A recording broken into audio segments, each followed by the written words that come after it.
일본인들이 가장 많이 쓰는 메신저가 라인이라는 겁니다. 네이버가 일본에서 성장시킨 메신저 업체인데 이 라인의 경영권을 일본이 지분 매각을 압박한다. 그래서 이번에 뺏길 수 없다. 이런 우려가 지금 나오고 있습니다. 이 내용 좀 소개해 주실까요, 구장차장님? 네. 이 라인이라고 하면은 우리나라에는 조금 뭐 활성화되지는 않았습니다만 일본의 카카오라고 보시면 쉽습니다. 네. 그런데 이 그 라인을 처음 설계해서 서비스한 기업은 우리나라 네이버입니다. 그런데 네이버가 2020년 9월에 소프트뱅크와 함께 합작을 해서 이 라인 야후를 이제 본격적으로 그 서비스를 했습니다. 그런데 이 개인정보 유출 사고가 발생을 했습니다. 그러다 보니까 이 개인정보 유출 책임이 라인 서비스를 하고 있는 네이버에 있는 거 아니냐. 이렇게 이제 행정 지도를 일본 총무성에서 했고 2차 행정 지도를 지금 하고 있는 상태입니다. 예. 문제는 이 서비스를 잘해라라고 행정 지도하는 것까지는 괜찮은데 이런 문제가 있으니 이번 기회에 팔아라, 매각을 해라라고 이제 압박을 하다 보니까 우리나라 기업이 일본에서 서비스를 잘하고 있는 기업을 일본 정부가 매각하라고 하는 것이 맞느냐 이런 논란의 중심에 서고 있는 상황입니다. 예, 네이버는 기업의 이익 측면에서 판단해 봤을 때 오히려 지분 매각이 더 유리할 수도 있기 때문에 모든 가능성을 열어놓고 매각까지도 검토하고 있는 입장으로 지금 알려져 있습니다. 그렇다면 우리 정부 입장은 뭘까요? 들어보시죠. 라인 야후의 경영권은 사실상 소프트웨어 뱅크에 있는 것입니다. 지분 매각을 포함한 여러 대안을 중장기적인 비즈니스적 관점에서 검토해 왔던 상황이라 우리 정부는 행정 지도에 지분을 매각하라는 표현이 없다고 하긴 하였습니다만 우리 기업에게 지분 매각 압박으로 인식되고 있는 점에 대해 유감을 표명합니다.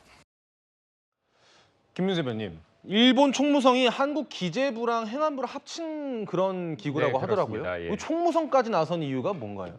여기에 지금 저는 좀 사건의 본질을 봐라라는 말을 하고 싶어요. 이거는 제가 좀 정부에도 쓴소리를 하고 싶고요. 우리 당에도 쓴소리를 하고 싶고 그리고 민주당엔 더 쓴소리를 좀 하고 싶습니다. 예.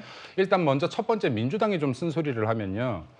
참 이거 고질병이다. 네, 그러니까 민주당의 프로토콜이 일본이란 얘기만 나오면은 이거 반일로 지금 이제 이거 선전선동을 하는 이 아주 나쁜 고질병을 가지고 있다. 저희가 아직 그 얘기는 하진 않았습니다만. 네. 이 말부터 좀 드리고 싶습니다. 예. 그래서 이건 참 민주당이 좀 바꿔야 될 것이다. 이거 제1야당, 지금 180 거대 야당이 고작 사건의 본질을 이렇게뿐이 보지 못하는가 하는 이야기를 하고 싶고요.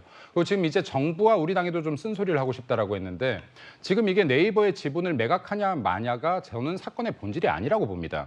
예를 들어서 네이버는 기업이기 때문에요. 어떤 것이 회사의 수익에 도움이 될지를 판단할 겁니다. 네. 그렇기 때문에 파는 것이 지분을 매각하는 것이 오히려 우리 회사에 도움이 된다라고 하면 이거 정부에서 좀 가만히 있어주길 바라는 거예요. 민주당이 반일 감정 이런 거 자극하지 않길 바라는 겁니다. 자, 그럼 이건 번외로 하겠습니다. 그럼 지금 이거 왜 지금 일본의 행정부까지 나서서 이거를 지금 지분을 매각을 강요하고 있느냐, 압박을 하고 있느냐. 그럼 이런 부분들이 왜 일어나는지를 좀 봐야 되고 이런 것들이 지금 정부와 그리고 여당과 야당이 신경 써야 될 부분이다. 세계는 지금 이미 데이터 전쟁에 들어갔습니다. 예. 어떻게 해서 데이터를 확보하고 데이터 우선국이 되고 AI를 이로 인해서 발전시킬 수 있는지 미래 산업에 대한 싸움이 시작된 겁니다. 데이터 지금 전략 싸움이 일어났는데 우리나라는 이 핵심에서 계속 본질에서 벗어납니다.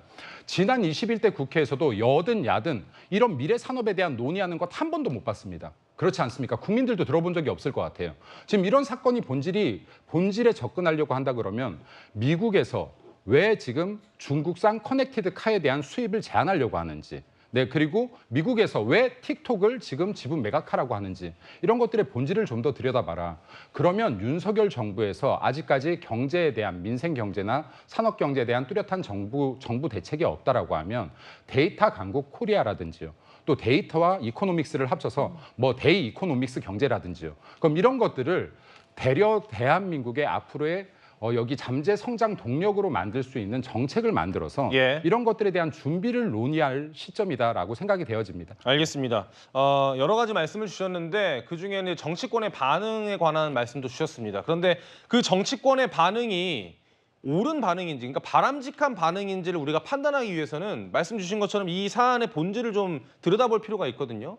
그리고 네이버가 실제로 매각을 검토한다고 한다면 그게 진짜로 네이버에게 이득이 되는 건지도 우리가 알 필요가 있죠. 장현주 변호사님. 네.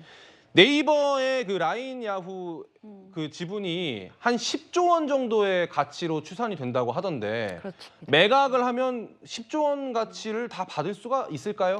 사실 그 부분은 지금으로서는 불투명한 것 같습니다. 물론 이제 10조 정도가 된다, 뭐 경영권까지 합쳐서 뭐 그런 가능성이 있다라는 보도들은 나오고는 있지만 정말로 지분을 매각하게 될 때는 사실 얼마의 대금이 형성이 될지 그리고 실제로 그 돈을 받게 될지 뭐 현재로서는 다 장담하기는 어려운 상황이라고 봐야 될 것 예. 같은데요. 문제는 물론 네이버라는 민간 기업의 판단도 당연히 중요할 것입니다. 지분을 매각하는 것이 유리할 것인지 아니면 그대로 버티고 계속해서 이 사업을 유지하는 것이 유리할 것인지 이 부분에 대해서는 아마 네이버 자체적으로도 굉장히 많은 고민을 하고 있을 거라고 생각은 듭니다. 네. 다만 문제는 지금 일본이 행정지도까지 나서면서 네이버에게 사실상 지분 매각을 압박하는 것 아니냐라는 이야기가 나오고 있는 상황이거든요. 그런데 표면상 드러나는 이유는 개인정보 유출입니다. 그러면 우리가 입장을 바꿔놓고 한국에서 만약에 외국 기업이 개인정보를 유출했다라고 했을 때 그 기업에게 회사 지분을 매각하라라는 실질적 압박을 할 수 있는지를 뒤집어 생각해 본다면 사실상 일본 정부의 지금 행정 지도는 사실 한국 국민으로서는 납득하기 어려운 부분들도 분명히 존재하거든요. 예. 따라서 그렇기 때문에 우리 정부로서는 당연히 민간 기업의 일이기는 하지만 어느 정도 민간 기업이 만약에 일본 정부로부터 차별적인 조치를 받는다든지 또는 그 행정 지도가 할 수 있는 그 권한을 넘어서는 압박을 받고 있다라는 부분이 있다라고 한다면 저는 적극적으로 개입을 해야 되는 필요성도 있다고 생각을 합니다. 그렇기 때문에 그런 부분에 대해서 지금 아직 사태가 다 일단락되는 것이 아니기 때문에 여러 가지 판단들이 분명히 존재하겠지만 야당 입장에서 보기에는 사실 윤석열 정부 들어서 일본과의 뭐 가치를 공유하면서 가치 외교를 한다 이런 말씀 많이 하셨거든요. 예. 이제 이쯤 되면 과연 어떤 가치를 공유하고 있느냐라는 국민들 나오실 수밖에 없는 것이고 그렇기 때문에 이번 정부에서는 더더욱이나 민간 기업이라고 손떼고 있을 것이 아니라 적극적으로 개입해서 한국 정부가 혹시라도 우리나라 민간 기업이 손해보거나 또는 불이익한 조치를 당하는 것은 없는지 두 눈 부릅뜨고 봐야 될 것 같습니다. 예. 제가 다시 한번 정리드리면 네이버에서는 애초에 라인야후 출범 때 이사회 구성 때부터 네이버 측에 조금 불리한 조건들이 있었기 때문에 오히려 매각하는 것이 유리할 수 있다. 기업 이득에 부합할 수 있다라는 입장을 내놓은 상태입니다.